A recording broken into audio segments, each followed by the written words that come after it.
Do you think consoles will be phased out as they become more like actual computers/media centers? I personally think this is kind of a foregone conclusion for the most part. Yes, I do. I think Sony and Microsoft, and I think we've talked about this before, I think Sony and Microsoft days as console manufacturers are numbered. I think the only company that this is not going to affect as much is Nintendo, because Nintendo always has a hook. They own all the games that everyone wants to buy. Their first party software is why you buy a Nintendo system. If it wasn't, no one would have bought the Wii U. I mean, everything that people are really playing on it is Nintendo first party. Sure, there are other good games that aren't, but most of it's first party stuff. Same thing with handhelds. Sony has no real intentions of ever re-entering the handheld market, and no one should, because Nintendo's kind of got that locked up. And as, I mean, the PS4's structure and the Xbox One structure become more like PCs, yeah, I feel like we're going to see set-top PC boxes, or we're just going to see people transfer to PCs that are hooked up like consoles. There's going to have to be an incentive for publishers to release exclusively on a console versus also going to the other console or the PC at the same time.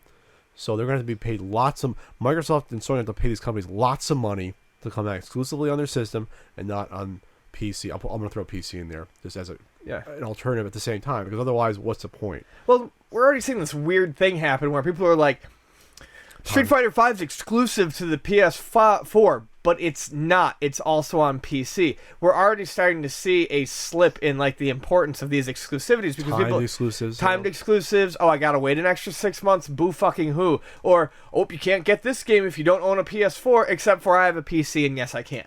You're just saying I can't because I have an Xbox One. We're definitely, especially with.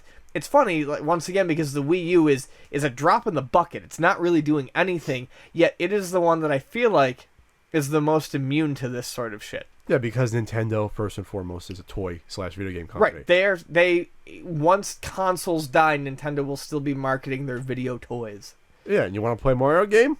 Come and get it. Now, people say, oh, mobile. They're not going to put their marquee titles on a mobile system. They're not going to give that up. I gotta eat some words. I think I did say that they'd never go mobile, and they are, but they're still not doing it in the way that people expected them to do, which is basically like, why don't they release the ROMs from Mario on the phone? That's not because they like money. That's why. And you don't devalue your own games in your library like that.